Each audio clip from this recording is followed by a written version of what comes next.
இப்போ மெட்ராஸ்லலாம் காலையில் 8 மணிக்கு யார் வீட்டுக்கு போனீங்கன்னா, மெட்ராஸில் ஏன் நாகப்பட்டினத்தில் காலையில் 8 மணிக்கு போனீங்கன்னா வீட்டுக்குள்ளேயே ஓடிக்கிட்டே இருப்பாங்க இல்லை.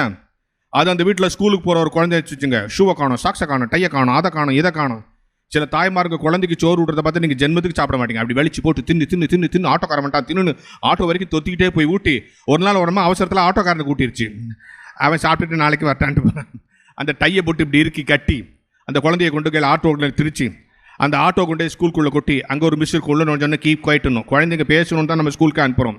அதனால தான் 3:30 மணிக்கு உள்ள தமிழ்நாடு முழுக்க இருக்கிற எல்லா ஸ்கூல் வாசலும் நின்று பாருங்க. பெல் அடிச்சோம்னா எல்லா பேரும் தீப்பிடிச்ச அவுட்டுக்குலேருந்து தப்பிச்சோட யாரும் போதே ஓடியாருவான். வந்துடும் எவனாவது நின்று நிதானமாக வந்து பார்த்துருக்கீங்களா? அப்போது ஒரு பரபரப்பான உலகத்தில் நம்ம வாழ்கிறோம். பரபரப்பான உலகத்தில் வாழ்கிறோங்கிறத விட நம் வீட்டிற்குள்ளேயே எல்லா விதமான அவலங்களும் நம்ம அனுமதியோடு வருகிற வீட்டிற்குள் நாம் வாழ்கிறோம். இப்போது நீங்கள் எல்லோரும் டிவி சீரியல் பார்ப்பீங்களா? எல்லோரும் ரொம்ப நல்ல பிள்ளைங்க மாதிரி அமைதியாக உட்காந்துக்கிறாங்க பாருங்க.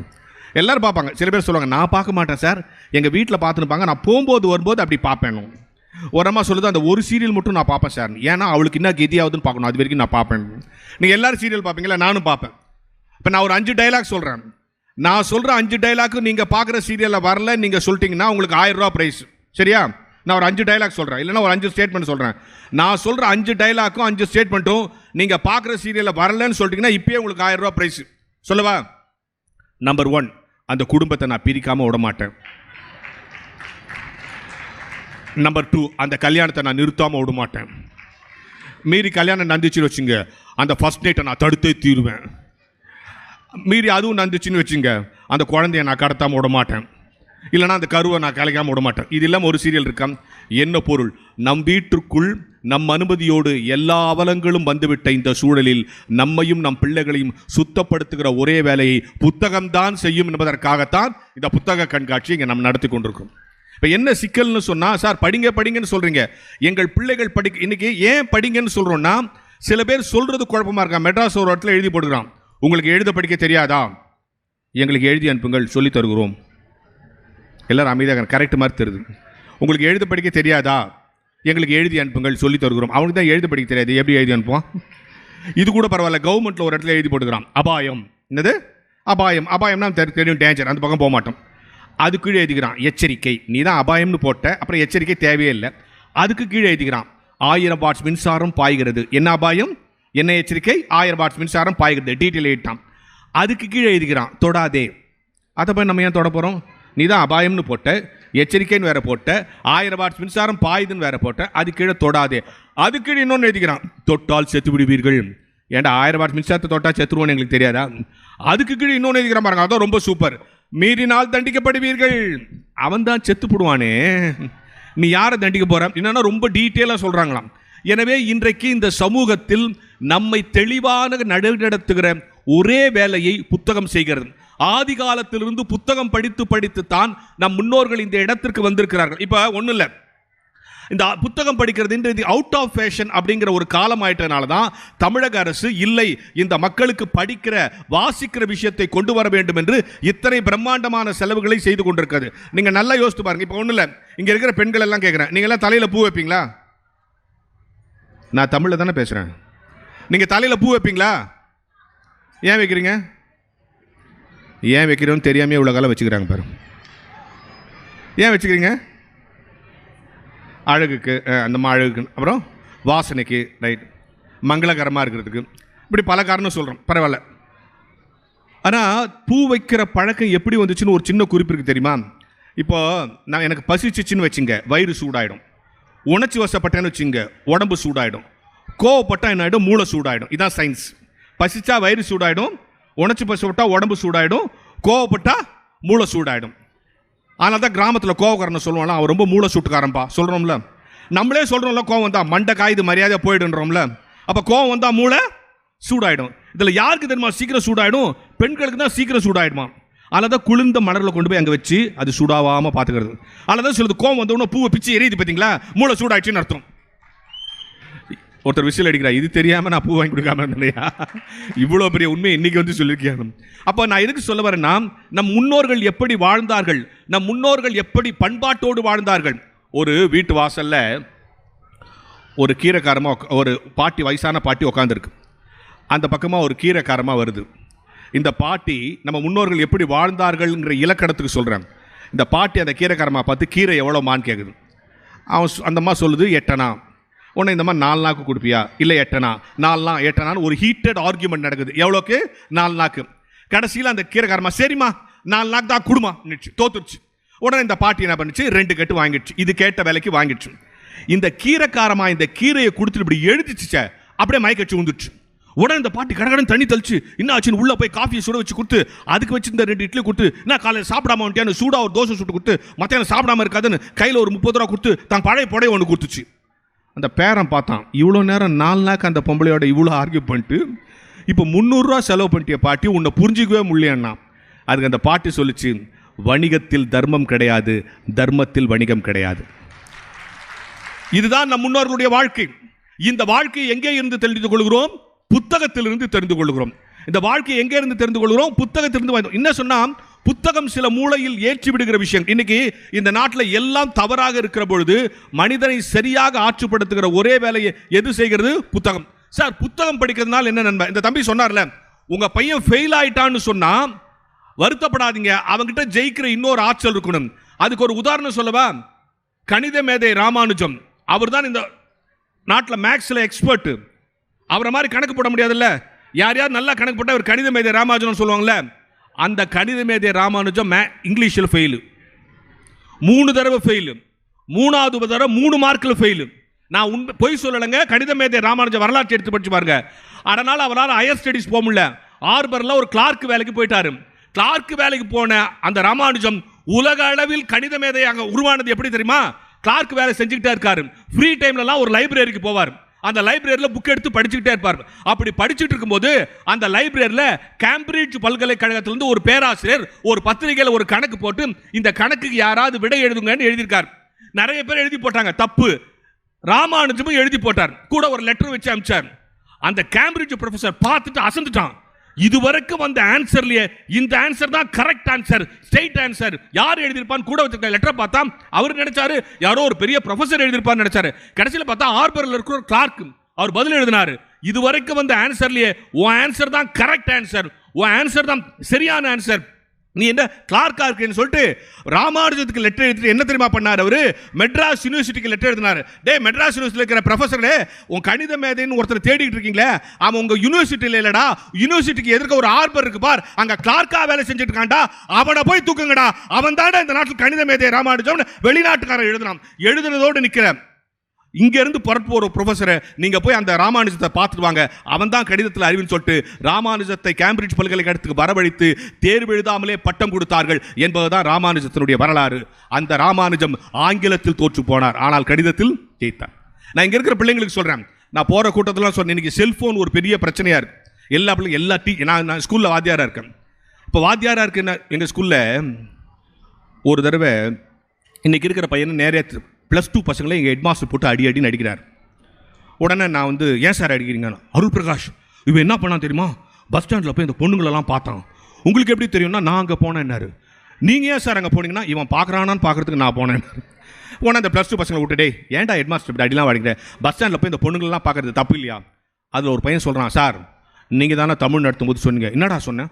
தமிழ் நடத்தும் போது சொன்னீங்கல்ல, நான் பஸ் ஸ்டாண்டில் போய் பொண்ணுங்க பாருன்னு சொன்னேன். இல்லை, நீங்கள் தானே சொன்னீங்க அழகு எங்கே இருந்தாலும் ரசிக்கணும்னு சொன்னீங்கல்ல. நான் ஒரு மலையை ரசிக்கிட்டா ஒரு கடலை ரசிக்கிட்டானா, இவன் பஸ் ஸ்டாண்டில் போய் ஒரு பொண்ணை பார்த்துட்டு நீங்கள் தானே சொன்னீங்கண்ணா. அதில் ஒரு பையன் என்ன கேட்டான், சார் இது பேர் என்ன? முகம். ஆங்கிலத்தில் இதுக்கு என்ன பேர்? ஃபேஸ். இன்னொரு பேர் என்ன? ஃபிகர். முகம் பார்க்க போனேன்னு சொல்லி பாருங்க, தப்பா தெரியல. ஃபிகர் வெட்ட போனேன்னா தப்பா தெரியுது. எங்களே தான் பண்ண சொல்றீங்க, அது லாங்குவேஜ் ப்ராப்ளம்ட்டான். நான் அவன்கிட்ட சொன்னேன், கரெக்டா, இது முகம்தான். இந்த காலத்து பசங்களை எப்படி அணுகணும்னு சொல்கிறேன். இது முகம்தான், ஆங்கிலத்தில் இதுக்கு பேர் ஃபிகர் தான். நீ ரோட்டில் போகிற பொண்ணை பார்த்து ஃபிகர்னு சொல்கிற. நம்ம வீட்லேயும் பெண்கள் இருக்காங்க. ஒழுக்கம்னா என்ன தெரியுமா? வீட்டில் எதை செய்ய மாட்டோமோ அதை வெளியேயும் செய்யக்கூடாது, அதுக்கு பேர் தான் ஒழுக்கம். ஒழுக்கம்னா என்ன? வீட்டில் எதை செய்ய மாட்டோமோ அதை வெளியேயும் செய்யக்கூடாது. நீ ரோட்டில் போகிற பொண்ணை பார்த்து ஃபிகர்ன்ற. நம்ம வீட்லேயும் பெண்கள் இருக்காங்க. எவனாவது உங்கள் அம்மாவை பார்த்து இதான் என்ன பெத்த ஃபிகர் சொல்லுவியா? இல்லை எவனாவது உங்கள் பாட்டியை பார்த்து எங்கள் அப்பாவை பெற்ற ஃபிகர் உட்காந்துக்குது சொல்லுவியா? இல்லை எந்த அப்பாவது மொத்தம் 3 ஃபிகர் பெற்றேன், பெரிய ஃபிகர் BA படிக்குது, அடுத்த ஃபிகர் 8th படிக்குது, கடைசி ஃபிகர் 5th படிச்சா. அப்போ வீட்டில் எதை சொல்ல மாட்டோமோ அதை வெளியேயும் செய்யக்கூடாது, அதுதான் ஒழுக்கம். அந்த ஒழுக்கத்தை இன்னைக்கு என்ன பிரச்சனைன்னு சொன்னா, சார் நீங்கள் எல்லாரும் இங்கே பலர் உட்காந்துருக்கீங்க, தினம் தினம் கற்றுக்கொள்ள வேண்டிய ஆர்வத்தை நம் பிள்ளைகளுக்கு கொடுக்க வேண்டும். நீங்கள் எல்லாரும் திருவிளையாடல் படம் பார்த்துருப்பீங்க இல்லையா? எல்லாரும் பார்த்துருக்கீங்க, நிறைய பேர் இப்போ பெரியவங்களா இருக்கீங்க. அந்த திருவிளையாடல் படத்திலேயே நமக்கு பிடிச்ச காட்சி எது? அந்த நாகேஷும் சிவாஜியும் பேசுவாங்களே, பிரிக்க முடியாதது எது, சேர்ந்தே இருப்பது எது. அந்த சீனை இன்னைக்கு பார்த்தோம். அந்த சீனுக்கு பின்னால் ஒரு சின்ன சம்பவம் இருக்குது, சொல்கிறேன் கேளுங்க. திருவிளையாடல் படம் எடுக்கிறதுன்னு அந்த இயக்குனர் முடிவு பண்ணிட்டார். முடிவு பண்ணி சிவாஜியை ஹீரோவாக ஃபிக்ஸ் பண்ணிட்டார். அடுத்தது நாகேஷை போய் ஃபிக்ஸ் பண்ணுறார். நாகேஷ் கிட்ட சொல்கிறார், நீங்கள் இந்த ரோலில் நடிக்கிறீங்க, தர்மி ரோலில் நடிக்கிறீங்க. நாகேஷ் சொல்கிறார், வேணாம் சார், சிவாஜியோட நடித்தா நான் எடுபட மாட்டேன், வேணாம். இல்லை நீங்கள் தான் நடிக்கிறீங்க. நாகேஷை ஃபிக்ஸ் பண்ணியாச்சு. Particular scene shooting. எந்த சீன்? சிவாஜியும் நாகேஷும் பேசுவாங்களே அந்த சீன் ஷூட்டிங் நடக்குது.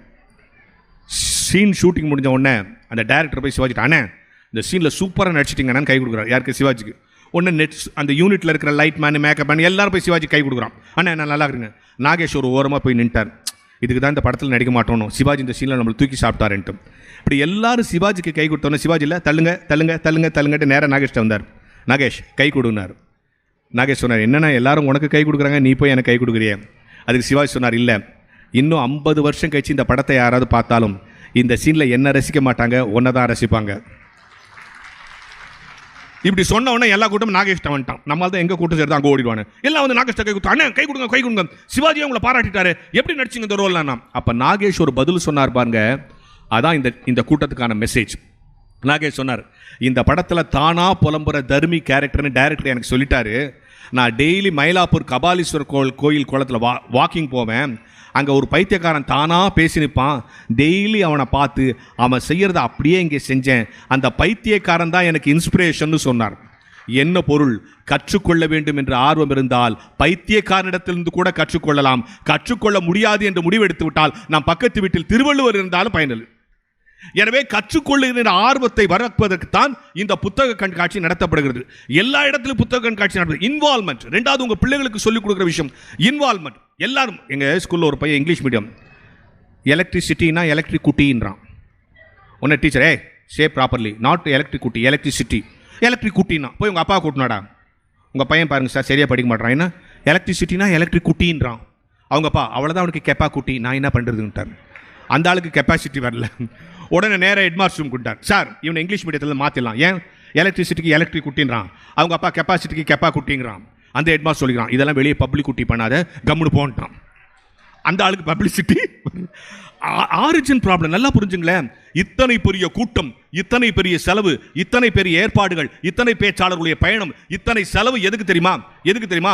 ஒரு அரசு தன்னை தம்பட்டம் அடித்துக் கொள்வதற்கல்ல, தனக்கு தன் நாட்டில் வாழுகிற மக்களுக்கு அறிவார்ந்த தலைமுறையை உருவாக்க வேண்டும் என்கிற ஆசைப்படுகிற இடத்தில் தான் இந்த இடத்துல. சரி சார், நீங்க புக்கு படின்னு சொல்றீங்க. புக்கு படிக்கிறதுனால என்ன பயம்? 3 விஷயம் நன்மை இருக்கு. ஒன்று, உங்கள் மனசுக்குள் இருக்கிற அடிமைத்தனம் விலக வேண்டும் என்று சொன்னால் நிறைய புத்தகங்கள் படிக்க வேண்டும். இப்போ என்ன யோசித்து பாருங்களேன், இப்போ நீங்கள் புக்கு படிக்க 3 விஷயம் நடக்கும். ஒன்று, உங்களுக்குள்ள இருக்கிற அடிமைத்தனம் போயிடும். 2வது, புதிய சிந்தனைகள் வரும். 3வது, உங்கள் பிள்ளைகளை அறிவாளிகள் ஆக்க வேண்டும் என்று சொன்னால் நாம அறிவாளிகளை அவளுக்கு முன்னால் காட்சி அளிக்கணும். ஒரு காட்டில் ஒரு ராஜாவும் மந்திரியும் போயிட்டே இருந்தாங்க. திடீர்னு அவங்க கூட வந்த பரிவாரங்களை விட்டு அவங்க தனியாக போயிட்டாங்க. வழி தெரில, எப்படி காட்டை விட்டு வெளியே போகிறதுன்னு தெரில. அப்போ இந்த ராஜாவுக்கு தண்ணி தாகம் வந்துருச்சு.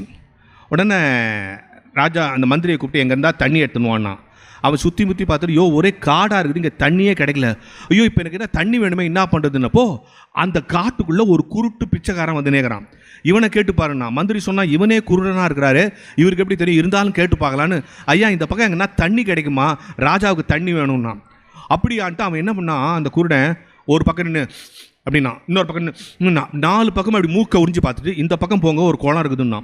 அதே மாதிரி போனால் அந்த பக்கம் ஒரு குளம் இருக்குது. இந்த ராஜாவுக்கு ஒரே ஆச்சரியம், எப்படிடா அந்த குருடரை கூப்பிட்டு எப்படி தெரியும்? ஐயா, கடவுள் எங்களுக்கு கண்ணை தான் பிடிக்கிட்டாலும் இன்னொரு உறுப்புக்கு நிறைய ஆற்றலை கொடுத்துருவாரு. அதான் கடவுளுடைய, ஒரு உறுப்பை பிடிக்கிட்டாலும் இன்னொரு உறுப்புக்கு நிறைய ஆற்றலை கொடுத்துருவாரு. எனக்கு கண்ணு தான் இல்லையே தவிர மூக்கில் உறிஞ்சிற சக்தி நல்லா இருக்குது. 4 பக்கமும் உறிஞ்சு பார்த்தேன், இந்த பக்கம் குழுங்காத்து வந்துச்சு, கூடுதலாக வந்துச்சு, அதனால் இந்த பக்கம் குளம் இருக்குன்னு நினச்சேன், சொன்ன குளம் இருந்துச்சு. நான் ஆஹா அருமையான அறிவாளி, இவனுக்கு ஒரு வேளை பிச்சை சோறு போடுன்னா ராஜா. உடனே அரண்மனையில் தான் அவனுக்கு பிச்சை சோறு போட்டான். அரண்மனைக்கு போயிட்டான். அங்கே போனோன்னே இந்த ராஜா கிட்ட ஒரு 3 வியாபாரிகள் முத்தெல்லாம் விற்றான். இதில் எந்த முத்து நல்ல முத்துன்னு செக் பண்ணும். டக்குன்னு ராஜாவுக்கு அந்த பிச்சைக்காரன் ஞாபகம் வச்சு அவனை கூட்டுவாங்கண்ணா. கூட்டினு வந்து இந்த 3 முத்தில் எது நல்ல முத்துன்னு நான் சொல்ல முடியுமாண்ணா. அந்த பிச்சைக்காரன் 3 என் உள்ள கையில் வைங்க சொல்கிறானா. ஒன்று ஒன்றா வச்சு எடுத்தாங்க. 3 வச்சோன்னே 2 ஓகே பண்ணிட்டு 1 சரியில்லைன்ட்டான். ஏன்னா இது நடுவில் ஏதோ ஒரு கோடு மாதிரி போகுது, இது சரியில்லைண்ணா. கரெக்டாக செக் பண்ணி பார்த்தா ஒரு கோடு மாதிரி போகுது. ராஜாவுக்கு ஒரே ஆச்சரியம். அதாவது மூக்க உறிஞ்சி சொல்லிட்டான். இது எப்படியா சொன்னா? இல்லைங்க, நல்ல முத்தை வச்சா அந்த சூரிய ஒளி கையில் படணும், இந்த ஒரு முத்தில் மட்டும் கையில் ஏதோ தடுத்துச்சு, அப்போ நடுவில் ஏதோ டிஸ்டர்பன்ஸ் இருக்குன்னு நினச்சி சொல்லிட்டான். ஆஹா, அருமையான அறிவன், இனிமேல் டெய்லி உனக்கு அரண்மனையிலேருந்து பிச்சை சோறு போடுங்கன்ட்டான். சந்தோஷமாயிடுச்சு. கொஞ்ச நாள் கழிச்சு ராஜாவுக்கு தனியாக வைக்கும்போது ஒரு டவுட் வந்துச்சு. இப்படி எல்லாத்தையும் சொல்கிறானே, அவனை கூப்பிட்டு இன்னொரு நாள் கூப்பிட்டு ஒரு நாள் தனியாக கூப்பிட்டீங்க, வா எல்லாம் சொல்கிறியே, என்னை பற்றி ஏதாவது சொல்லன்னா. அதுக்கு பிச்சைக்காரர் சொன்னால், வேணாம் சார், சொன்னால் நீங்கள் கோச்சிப்பீங்க, சும்மா சொல்லு. வேணாங்க, சொன்னால் நீங்கள் கோச்சிப்பீங்க. நான் தானே கேட்குறேன், சொல்லு. யாரும் இல்லை, சொல்லு. சொன்னால் கோச்சிப்பீங்க, சொல்லு. அப்புறம் கோச்சிக்கூடாது, கோச்சிக்க மாட்டேன், சொல்லு. நீங்கள் ஒரு ராஜாவே இல்லை, நீங்களும் ஒரு பிச்சைக்காரன் தானா? என்னது, எல்லாம் பார்த்து பிச்சைக்காரனியா பார்த்தீங்களா, கோச்சிக்கிறீங்க பார்த்தீங்களா? நான் அதுக்கு தானே சொல்ல மாட்டேன். எப்படி சொல்கிறேன்? அதெல்லாம் எனக்கு தெரியாது, நீங்கள் பிச்சைக்காரன், ஆனால் உங்கள் அம்மா போய் கொடுங்கன்னா ராஜா கிடக்கணும். அவங்க அம்மாட்ட போட்டோம். அம்மா என்னம்மா, நான் வந்து ராஜா இல்லையான்னு. அவங்க அம்மா, ஆமாண்டா, வெளியே சொல்லாதரா, எனக்கு பொம்பளை பிள்ளையாக பிறந்துருந்து உங்கள் அப்பா ரொம்ப திட்டினார்னு நீ எனக்கு பிரசவம் ஆகும்போது பொம்பளை பிள்ளை அங்கே ஒரு பிச்சைக்காரனுக்கு கொடுத்துட்டு அதுக்கிட்ட இருந்து ஆம்பளை பிள்ளை எடுத்துன்னு வந்தேன். அதுதான்டா நீ இங்கே அரசால வேண்டியது, எங்கேயோ பிச்சை எடுத்துனுக்குது, நீ எங்கேயோ பிச்சை எடுக்க வேண்டியது, நீ ராஜாவாக இருக்கிறான்னா. இந்த ராஜாவுக்கு ஒரே ஆச்சரியம். என்ன ஆச்சரியம்னா, இந்த உண்மை இன்றைக்கி தான் நமக்கு தெரியும். நம்ம அம்மா நம்மகிட்ட சொல்லுது. இந்த பிச்சைக்காரனுக்கு எப்படி தெரியும்? நேரம் வந்தான், டே அதெல்லாம் இருக்கட்டும், நான் பிச்சைக்காரன் பையன் தானே, எங்கள் அம்மா கன்ஃபார்ம் பண்ணிட்டாங்க. அது எப்படி நீ கண்டுபிடிச்சான்னா? அதுக்கு அவன் சொன்னான், உன்னை முதல்ல காட்டில் பார்த்தேன் பார்த்தேன், அப்பயே கன்ஃபார்ம் பண்ணிட்டேன் நீ பிச்சைக்காரன் பையன் தான். எப்படின்னா, ஒரு ராஜாவுக்கு உதவி செஞ்சா ஒரு பொண்ணை கொடு, முத்த கொடுன்னு சொல்லுவான். நீ ஒவ்வொரு முறையும் பிச்சை சோறு போடு, பிச்சை சோறு போடுன்னு பார்த்தியா, அப்பயே முடிப்பட்டு. இப்போ நம்ம எப்படி இருக்கிறோமோ அப்படிதான் நம்ம பிள்ளைங்களை படிங்கன்னு சொல்றதுக்கு முன்னால தயவு செய்து அவர்களுக்கு முன்னால் நீங்கள் படியுங்கள். அவர்களுக்கு முன்னால் நீங்கள் செல்போன் வைத்திருந்தால் அவர்களும் செல்போன் தான் வைத்திருப்பார்கள். அவர்களுக்கு முன்னால் படிப்பது போல நீங்க நடிக்கவாது செய்யுங்கள். நம்ம அப்பா படிக்கிறான், நம்ம அம்மா படிக்கிறான், நம்ம படிக்க ஆரம்பிப்போம். என்ன இதில் என்ன சிக்கல்னா, நீங்கள் படிச்சுட்டீங்கன்னா நம்ம தமிழ்நாட்டு மக்களுக்குடைய ஒரு பெரிய விஷயம் என்னன்னா, சில விஷயத்தை நம்பிட்டா அதுலேருந்து வெளியே வர மாட்டாங்க. இந்த பாலாஜின்னு ஒரு பழைய காலத்தில் ஒரு நடிகர் இருந்தார்ல, பாலாஜின்னு ஒரு நடிகர், அவர் ஒரு நாள் ஷூட்டிங் போயிட்டே இருக்கார். ஷூட்டிங் போயிட்டே இருக்கும்போது ஒரு லெவல் கிராசிங்கில் ஒரு கார் நின்றுச்சு. உங்களுக்கு தெரியும், நடிகர்கள்லாம் கருப்பு கண்ணாடி போட்ட உள்ளே உட்காந்துருப்பாங்க. இவர் நேராக போகிறார், அந்த கார் நின்றுச்சு, இவர் உள்ளே உட்காந்துருக்காரு. அங்கேருந்து ஒரு பிச்சைக்காரமாக வந்து, ஐயா ஏதாவது போடுங்க, அந்த கண்ணாடி கிட்ட கேட்குது. அதுக்கு உள்ளே யார் இருக்கான்னு தெரியாது, ஏன்னா கருப்பு கண்ணாடி. உடனே இவர் பார்த்து பரிதாபமாக இருக்குன்ட்டு கண்ணாடியை மெதுவாக இறக்கிட்டு ஒரு 50 ரூபாய் அதுக்கு போட்டார். பாலாஜி காலத்தில் 50 ரூபா அது எவ்வளோ பெரிய காசு. இந்த 50 ரூபாயை வாங்கிட்டு அந்த பாட்டி அந்த கண்ணாடியை பார்த்து சொல்லுதான், எம்ஜிஆர் மவராசன் நல்லா இருக்கணும்னுச்சான். உடனே பாலாஜி கீழே இறங்கிட்டார். அம்மா காசு போட்டது நான் பாலாஜி, எம்ஜிஆர் இல்லை. அதுக்கு அந்த அம்மா சொல்லிச்சான், அதெல்லாம் எனக்கு தெரியாது சாமி, ஏழைக்கு இறங்குறாருன்னா அது எம்ஜிஆராக தானே இருப்பார் அப்படின்ட்டு போயிடுச்சோம். அதுதான் எம்ஜிஆரின் பலம், அதுதான் தமிழ்நாட்டின் பலம், அதுதான் அதிமுகவின் பலம். என்ன காரணம்னா, நம்ம மக்கள் ஒன்று நம்பிட்டாங்கன்னா அது வந்து மாற மாட்டாங்க. ஒருத்தன் ஒரு நாள் ராத்திரி பூனையை முழுங்குற மாதிரி கனவு கண்டான். பூனையை முழுங்குற மாதிரி கனவு கண்டான். அடுத்த நாள் காலையில் டாக்டர்கிட்ட போயிட்டான். டாக்டர், நேற்று ராத்திரி பூனையை முழுங்கிட்டேன், வயிற்றுலேருந்து எடுங்கண்ணா. டாக்டர் சொன்னார், பூனையை முழுங்கிக்கலாம் உயிரோட இருக்கணும். பையன் நான் முழுங்கிட்டேன்னு சொல்கிறேன், நீங்கள் அவன் ஒன்று எக்ஸ்ரே எடுத்து பார்த்து பார் பூனை இல்லை பார், போயிட்டு வந்துட்டான். உடனே இன்னொரு டாக்டர் போனான், நம்பல, அவன்கிட்ட போனான், அவனு எக்ஸ்ரே எடுத்து பூனை இல்லைன்ட்டான். இன்னொரு டாக்டர் இது மாதிரி 15 டாக்டர் போயிடான். 15 பேர் எக்ஸ்ரே எடுத்து பூனை இல்லைன்னு சொல்லிட்டான்.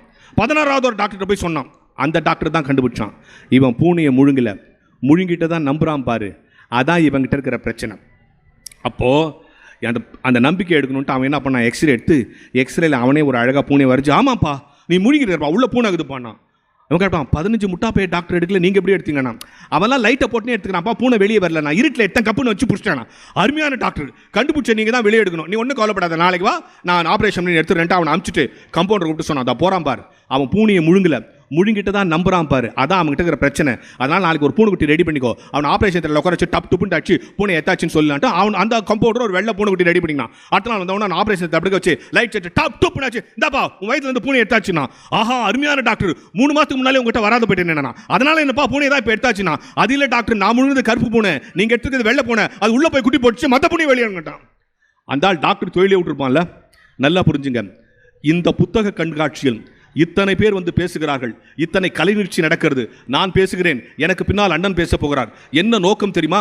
நாளைக்கு இப்போ நான் பேசும்போதே கவனிச்சிருப்பீங்க, திடீர்னு தூய தமிழ் பேசுகிறேன், திடீர்னு சாதாரணமாக பேசுகிறேன். இப்போ நான் ஒரு தமிழ் ஆசிரியர், நான் என் கிளாஸ்லையும் சரி, இப்போ நான் போகிற கூட்டங்களும் சரி, இன்றைக்கி ராத்திரியே நீங்கள் தூய தமிழில் பேசணும்னு நான் எதிர்பார்க்கலாமா? இப்போ வீட்டுக்கு போனால் இப்போ தான் மீட்டிங் முடிஞ்சிச்சு, 2 பேர் பேசுனாங்க, டிஃபன் இருக்குதா தான் கேட்பீங்க. அதை விட்டுட்டு இப்பொழுதுதான் புத்தக கண்காட்சி முடிந்து வந்திருக்கிறேன், எனக்கு இரவு உணவு இருக்கிறதான்னு கேட்டிங்கன்னு வச்சுங்க, உங்களுக்கு பைத்தியம் பிடிச்சிச்சு நினச்சிடும். உங்கள் வீட்டில் நல்லா தானடி புக் ஃபேருக்கு போனேன், என்னாச்சுன்னு கேட்பாங்கல்ல. இப்போ ஒருத்தர் ரோட்டில் போயினேங்கிறான், அவனுக்கு ஆக்சிடென்ட் ஆச்சு, அவனுக்கு வந்து ஹாஸ்பிட்டல் டாக்டர் டாக்டர் ட்ரீட்மெண்ட் கொடுங்க அப்படின்னு சொல்லுவோம். அங்கே போய் நின்றுட்டு தமிழ் பச்சோட, மருத்துவர் அவர்களே சற்று முன்னர் விபத்து நடந்த காரணத்தினால், இவருக்கு ரத்தம் போயிருக்கிற காரணத்தினால், இவர் சிகிச்சை அளிக்கும்படி கேட்டுக்கொள்கிற இடத்துக்குள்ள அவன் செத்து போடுவான். அப்போ தூய தமிழில் பேசுவது மட்டுமல்ல தமிழ் பற்று, தமிழுக்கு ஒரு தூய்மை கேடு வந்தால் துடிக்கிறோமே, அதற்கு பெயர் தான் தமிழ் பற்று. அப்போ யோசித்து பாருங்கள். இன்னைக்கு எங்கள் ஸ்கூல்லலாம் நான் கேட்பாங்க, ஏன் சார் எல்லாருக்கும் ஒரு மொழி இது, நீங்கள் மட்டும் தமிழ் பேசும்போது அப்படி துடிக்கிறீங்களே, நரம்பெல்லாம் புடச்சிக்குதே ஏன்னுவான். எல்லாருக்கும் ஒரு மொழி இது. ஆந்திராக்காரனுக்கு தெலுங்கு தாய்மொழி, கேரளாக்காரனுக்கு மலையாளம் தாய்மொழி, பெங்களூரில் இருக்கிறவங்க கன்னட தாய்மொழி, அது மாதிரி எனக்கு தமிழ் தாய்மொழி. இதில் என்ன பெரிய விஷயம் இதுன்னா, அப்போ நான் அவன்கிட்ட சொன்னேன், டே எல்லாருக்கும் ஒரு தாய்மொழி இருக்குது, ஆனால் எல்லா தாய்மொழிக்கும் நம்ம தாய்மொழிக்கு என்ன தெரியுமா வித்தியாசம்? இப்போ எல்லா நாட்டுக்கும் ஒரு முதலமைச்சர் இருக்கிறாங்க. எங்கள் அப்பாவே எங்கள் நாட்டுக்கு முதலமைச்சர்னா எனக்கு பெருமையாக இருக்குமா இருக்காதா? எங்கள் அப்பா தாடா சிஎம் சொல்லுவோனா இல்லையா? அது மாதிரி எல்லோருக்கும் ஒரு தாய்மொழி இருக்கிறது. எல்லா மொழிக்கும் எந்த மொழி தாயாக இருக்கிறதோ அந்த மொழி எனக்கு தாய்மொழியாக இருக்கிறது. எனவே தான் நான் பெருமைப்படுகிறேன். அப்போ எல்லா மொழிக்கும் தமிழ் தான் தாய்மொழின்னு எவன் சொன்னா? நான் சொல்லலை. கால்டுவெல் என்கிற அறிஞன் இந்த நாட்டுக்கு 172 ரீசன் எழுதி வச்சு போயிருக்கான். எத்தனை ரீசன்? 172 ரீசன். எல்லா மொழியும் தமிழ் மொழியிலிருந்து தான் பிறந்துச்சு. ஒரு சின்ன சம்பவம் சொல்றேன். நீங்க உலகத்தில் எந்த லாங்குவேஜ் லெட்டர் எழுதினாலும் 5 ஷேப் இல்லாமல் எழுத முடியாது. ஒரு முழுவட்டம், ஒரு அரைவட்டம், ஒரு நேர்கோடு, ஒரு குறுக்கு கோடு, ஒரு வளைவு. இந்த 5 ஷேப் இல்லாமல் உலகத்தில் எந்த மொழியாவது எழுத முடியுமா? English, Malayalam, Kannada, Urdu, Russia, Japan, என்ன மொழினாலும் இந்த 5 ஷேப்பில் எழுதணும். ஒரு ஃபுல் சர்க்கிள், ஒரு ஆஃப் சர்க்கிள், ஒரு ஸ்ட்ரெயிட் லைன், ஒரு ஹரிசாண்டல் லைன், ஒரு கர்வ். இந்த 5ல் 1 2 இல்லாமல் உலகத்தில் எந்த மொழியும் எழுத முடியாது. ஆனால் நன்றாக புரிந்து கொள்ளுங்கள் அனப்பிரியார் வாசகர்களே, பார்வையாளர்களே, இந்த 5 வடிவம் இல்லாமல் உலகத்தில் நீங்கள் எந்த மொழியையும் எழுத முடியாது. ஆனால் இந்த 5 வடிவமும் ஒரே எழுத்தில் எந்த மொழியிலாவது இருக்கிறது என்று சொன்னால் இல்லை. ஆனால் தமிழில் எழுதி பாருங்கள். முழுவட்டம் இருக்கிறது, அரைவட்டம் இருக்கிறது, நேர்கோடு இருக்கிறது, குறுக்கு கோடு இருக்கிறது, வளைவு இருக்கிறது. இதுல இருந்தாண்டா எல்லா மொழியும் தோன்றிருக்கேன். ரெஃபரன்ஸோட சொன்னான். நான் என்ன சொன்ன, நான் எல்லா மொழியையும் நேசிப்பது, எல்லா மொழியையும் கற்றுக்கொள்ளுங்கள், தமிழ் மொழி மீது மட்டும் பற்றுக்கொள்ளுங்கள். அவ்வளவுதான் நமக்கு. யார் நம்ம எதையும் வேணான்னு சொல்ல, எல்லா மொழியும் கற்றுக்கொள்ளுங்கள். ஏன்? இது உணர்வு சார்ந்த மொழி. இது உணர்வு சார்ந்த மொழி. இன்றைக்கு இருக்கிற சமுதாயத்தில் இருக்கிறவர்கள் எல்லா இடங்களிலும் பயணிக்க வேண்டும் என்று சொன்னால், புத்தகங்கள் கொடுக்கிற அறிவு மாதிரி இப்போ நாங்கள் பேசுகிறோம் சொன்னால், எல்லாவற்றையும் எடுத்துக்கொண்டு பேசுகிறோம் என்று சொன்னால், எதை வைத்து பேசுகிறோம்? தொடர்ந்து வாசிப்பதால். இப்போ இந்த கூட்டத்தில் இருக்கிற யாராவது சின்ன பிள்ளை இவரை மாதிரி நம்மளும் பேசணும்னு ஆசைப்படுகிறான்னு சொன்னால், அவன் தினந்தோறும் ஒரு புத்தகத்தையாவது வாசிக்க வேண்டும். இப்போ புக் ஃபேர்லாம் பிள்ளை வளர்ப்பது எப்படின்னு புக் விற்கிறான். நம்ம அப்பா அம்மாலாம் புக்கு படிச்சா வளர்த்தாங்க. பிள்ளை வளர்ப்பது எப்படி? அதை ஒரு 5ஆம் கிளாஸ் பையன் படிக்கிறான். நீ ஏன்டா படிக்கிறான்னா, என்னை கரெக்டாக வளர்க்குறாங்களான்னு செக் பண்ணுறேன். இல்லை, அப்போ யோசித்து பாருங்க. இந்த சமூகத்தின் மிகப்பெரிய சிக்கல் அப்படி என்ன சொன்னால், நான் தொலைக்காட்சிகளும் செல்ஃபோனும் தடையாக தான் இருக்குது. நீங்கள் தொலைக்காட்சிகளும் செல்ஃபோனும் எல்லா நேரத்திலும் நமக்கு தடையாக தான் இருக்குது. அதுவும் தொலைக்காட்சிகள் யோசித்து பாருங்க. நான் சீரியல் விடுங்க, அட்வர்டைஸ்மெண்ட் காட்டுறான் பாருங்க. ஒரு அட்வர்டைஸ்மெண்ட் காட்டுறான் சார். ஒரு பையன் போய் ஒரு பொண்ணுக்கிட்ட என் கூட காப்பு சாப்பிட வரியான்றான். அந்த பொண்ணு சொல்லுது, இல்லை நீ பல்லு சரியாக வளர்க்க மாட்டேன், நான் அவன் கூட வரமாட்டேன். அடுத்த நாள் ஏதோ ஒரு ப்ரெஷ் எடுத்து பல்லு வளர்க்குறான். அடுத்த நாள் இந்த பொண்ணு அவனோட காப்பு சாப்பிட போகுது. அவன் என்ன நினச்சா இந்த அட்வர்டைஸ்மெண்ட்டை போடுறான்னா, இப்படி போட்டால் நிறைய பேர் இந்த பேஸ்ட்டை வாங்குவாங்கன்னு நினச்சி அவன் போடுறான். நம்மால் என்ன நினச்சி இந்த பேஸ்ட்டை வாங்குறானோ, இந்த பேஸ்ட்டில் பல்லு வளர்க்குனா நிறைய பேர் நம்மளோட காப்பு சாப்பிட வருவாங்க போலன்னு இவன் நினச்சிக்கிறான். இது கூட பரவாயில்ல சார். இன்னொரு அட்வர்டைஸ்மெண்ட், எங்கள் வீட்டு டிவி ஆலைனா கல் எடுத்து குடிச்சிருப்பேன். நம்ம வீட்டில் ஒரு பொண்ணு ராத்திரி வீட்டை விட்டு போட்டால் அது எவ்வளோ பெரிய அசிங்கமாக நினைப்போம். ஒரு பொண்ணு ராத்திரி வீட்டை விட்டு போகிறான். அவங்க லவ்வர் கீழே கார் வச்சு நிற்கிறான். இவ காருக்குள்ளே ஏறா. இவ ஏறதுக்கு முன்னால் அவங்க அப்பா உள்ளே ஏறி உட்காந்துன்னு ஓடுறதான் ஓடுற, இந்த ஸ்வீட் சாப்பிட்டா அப்புறம் ஓடுன்றான். அவெல்லாம் ஒரு அப்பனா சார். இந்த 10 மணிக்கு ராத்திரி எங்கடி போனேன் நான் என் காலை வெட்டாமல் ஓடுறதான் ஓடுற, இந்த ஸ்வீட் சாப்பிடுவோம். அப்போ என்ன சொல்ல வரான்? அந்த ஸ்வீட் சாப்பிட்டா எல்லாரும் வீட்டை விட்டு ஓடுவாங்கன்னு சொல்ல வரானா? ஒன்றும் வேணாம் சார், இப்படி எடுத்துங்க.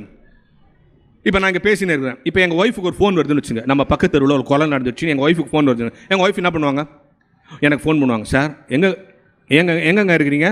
வழக்கம் போல் எந்த ஊர்லேயாவது பெனாத்தி இருக்காதிங்க, நம்ம பக்கத்து வீட்டில் கொலை நடந்துச்சான், பத்திரமா வாங்கிட்டு அவங்க கதவெல்லாம் சாத்தின்னு என் பொண்ணெல்லாம் பத்திரமா உள்ளே வெளியே போதுன்னு தானே சொல்லுவாங்க. அப்படி தானே சொல்லுவாங்க. நீங்களா இருந்தாலும் அப்படி தானே சொல்லுவீங்க. அப்படி தானே சொல்லுவீங்க. அதை விட்டுட்டு ஹலோ கொலை நடந்துச்சா அப்படின்னு வச்சுட்டு ஒரு ஹேண்ட் பேக் எடுத்து மாட்டின்னு ஒரு கூலிங் கிளாஸ் எடுத்து போட்டுன்னு ஒரு துப்பாக்கி எடுத்து அந்த இடத்துக்கு போவோமா? ஆனால் ராதிகா போகிறாங்களே,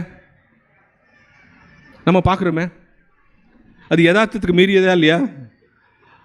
இல்லையா? அப்போது நல்லா யோசித்து பாருங்க. இந்த தொலைக்காட்சிகள், இந்த ஊடகங்கள், நான் போகிற எல்லா கூட்டத்திலையும் சொல்கிறது, செல்ஃபோன் ஒரு மிகப்பெரிய தேவை, ஆனால் மிகப்பெரிய தொல்லை. இப்போ அதை தேவையாக வச்சுக்கிறதா தொல்லையாக வச்சுக்கிறதா, இது பெரிய கேள்வியாக இருக்கும். இங்கே தொகுத்து வழங்குகிற பெண்மணி கூட அந்த கருத்தை முன்னிறுத்தி சொன்னார்கள். இங்கே பல பிள்ளைகளும் பெற்றோர்களும் சேர்ந்து வந்திருப்பதால் சொல்லுகிறேன். செல்ஃபோனுங்கிற விஷயம் நமக்கு தேவை தான், அதில் இல்லைன்னு சொல்லலை. நம்ம சில விஷயங்களை தெளிவாக தெரிஞ்சுக்கணும். இப்போது இந்த நாட்டில் இப்போது டாக்டர்கிட்ட போகிறோம், ஆஸ்பத்திரிக்கு போகிறோம். இப்போ ஆஸ்பத்திரிக்கு போகவும் பயமாக இருக்குது இல்லையா? முதல் கொரோனாவில் நிறைய பேர் செத்தாங்க. 2வது கொரோனா நிறைய பேர் சாவலை. ஏன் சொல்லுங்க? ஏன் சொல்லுங்க? 2வது கொரோனா எவனும் ஆஸ்பத்திரிக்கு போகல, உற்று அங்கே போனால் தான் பிரச்சனையாக இருக்குது. எதுவாக இருந்தாலும் இங்கேயே பார்த்து போகணும். சில ஆஸ்பத்திரி, எல்லா ஆஸ்பத்திரியும் அப்படி சொல்ல, இங்கே சில டாக்டர்ஸ் இருந்தாலும் சில ஆஸ்பத்திரிக்கு போய் நம்ம ரிசப்ஷனில் போய் என் பேருன்னு சொன்னோடனே 10 டெஸ்ட் எழுதி கொடுத்துட்றான். நம்ம இன்னும் நோயே சொல்ல, சார் என் பேருன்னொடனே 10 டெஸ்ட் எழுதி கொடுத்துட்றான். சார் இன்னும் நான் நோயே சொல்ல, எந்த நோயாக இருந்தாலும் இந்த 10 டெஸ்ட் எடுக்கணுன்ட்டு அவன் ஆஸ்பத்திரியில் இருக்கிற எல்லா மிஷினும் நான் படுக்க வச்சு எடுத்து கடைசியாக சொல்கிறேன் எல்லாம் ஓகேன்றான். என்ன ஓகேன்னா எல்லா மிஷினும் ஒழுங்காக ஒர்க் பண்ணது ஓகேன்றான். நம்ம ஓகேவாக மார்க்கணும்னு தெரில. இது சிக்கலாக இருக்கா இல்லையா? அப்போ எல்லா விஷயத்திலும் சிரமம் இருக்கிற பொழுதும் ஒரு தெளிந்த சிந்தனை, ஒரு அறிவு, ஆற்றல் வர வேண்டும் என்று சொன்னால் தினம் தினம் வாசிக்க வேண்டும். 3 விஷயத்தை நான் சொல்லி நிறைவு செய்கிறேன். இப்போ நம்ம இவ்வளோ பேர் இருக்கிறோம், இந்த ஒரு செய்தியை சொல்லி நான் நிறைவு செஞ்சுறேன். இங்கே இவ்வளோ பேர் இருக்கிறோம், இங்கே உட்காந்துருக்கிறவங்க, அங்கே நிற்கிறவங்க, தூரத்தில் இருக்கிறவங்க, நான், இந்த அண்ணன், என் கூட வந்திருக்கிற டிரைவர், இங்கே பார்க்குறவங்க, நம்ம எல்லாருக்கும் ஒரே மூளையா வேற வேற மூளையா?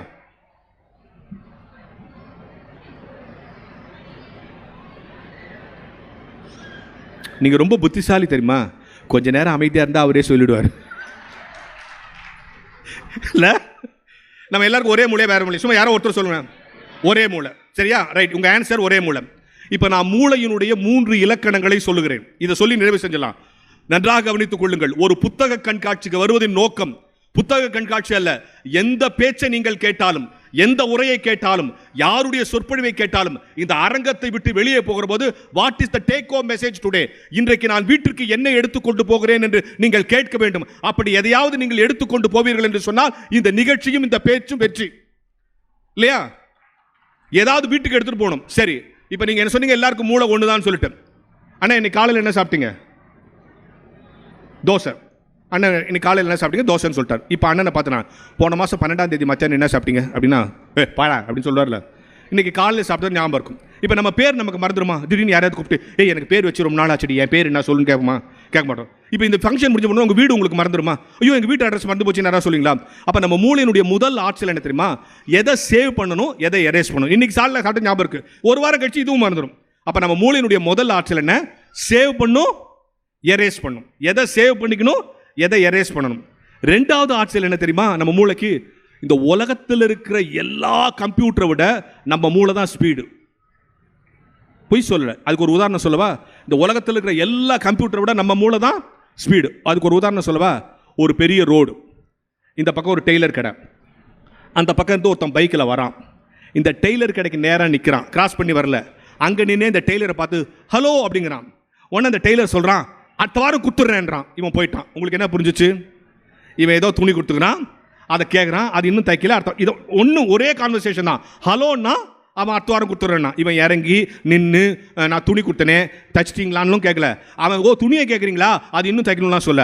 இவன் அங்கே வந்து நின்ன உடனே அவன் மூளை இங்கே துணியை கொடுத்துருக்க கேளுன்னு சொல்லி, அவன் அலோன்னு சொல்லி, அவன் துணியை தான் கேட்குறான்னு சொல்லி அடுத்த வாரம் கொடுத்துட்றேன்னா, இதெல்லாம் எவ்வளோ நேரத்தில் நினச்சி? Fraction of second. அவ்வளோ ஸ்பீடு நம்ம மூளை. அப்போ நம்ம மூளைக்கு இருக்கிற முதல் ஆற்றல் என்ன? சேவ் பண்ணும், எரேஸ் பண்ணும். 2வது ஆற்றல் என்ன? ஸ்பீடு. 3வது ஆற்றல் என்ன தெரியுமா? இது ரொம்ப முக்கியமானது. ஒன்ஸ் உங்கள் மூளைக்கு நீங்கள் ட்ரைனிங் கொடுத்துட்டீங்கன்னா நீங்களே தப்பு பண்ண சொன்னால் கூட அது தப்பு பண்ணாது. அதுக்கு ஒரு உதாரணம் சொல்லவா?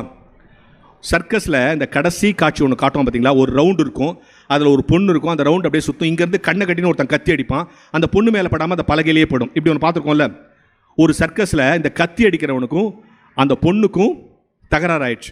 இந்த பொண்ணை எப்படியா கொலை பண்ணணும்னு முடிவு பண்ணிட்டான். வெளியே கொலை பண்ணால் அது மர்டர் அஃபென்ஸ். அதனால் கத்தி அடிக்கும் போது மாற்றி அடிச்சிட்டா பை ஆக்சிடென்ட் சொல்லுவாங்க. இவ்வளோ நேரம் ஒழுங்காச்சார் சார், ஏதோ மாற்றி அடிச்சான்னு சொல்லுவான்ட்டு இன்றைக்கி அந்த பொண்ணை கொலை பண்ணுறதுன்னு முடிவு பண்ணிட்டான். 10 கத்தி அடிப்பான், 9 கத்தி ஒழுங்காக எடுத்துட்டு 10வது கத்தியை மாற்றி அடிச்சு அந்த பொண்ணை கொலை பண்ணலான்னு முடிவு பண்ணிட்டான். சர்க்கஸ் நாள் வந்துச்சு, அந்த பொண்ணை நிற்க வச்சு சுற்றினே இருக்குது. 9 கத்தி கரெக்டாக ஆச்சுனா 10வது கத்தி வேணுன்ட்டு அப்படி கொஞ்சம் கையை அப்படி மாற்றி அடித்தான். அந்த கத்தியும் அவன் மேலே படாமல் பலகை மேலே தான் பட்டுச்சு. ஏன் தெரியுமா?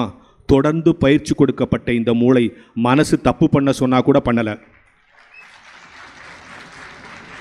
ஆக நம் மூளைக்கு இருக்கிற முதல் ஆற்றல் சேவ் பண்ணும், எரேஸ் பண்ணும். 2வது ஆற்றல் ஸ்பீடு. 3வது ஆற்றல் ஒன்ஸ் ட்ரைனிங் கொடுத்தா மாறவே மாறாது. இந்த இலக்கணம் இங்கே இருக்கிற எல்லாருக்கும் போதும், எல்லா மூளைக்கும் போதும். நம்ம எல்லார் மூளைக்கும் இந்த இலக்கணம் இருக்கு. இந்த இலக்கணத்தை காப்பாற்றுகிறவர்கள் ஜெயிக்கிறார்கள். அந்த இலக்கணத்தை தெரிந்து கொள்ள புத்தகத்தை வாசியுங்கள். நன்றி.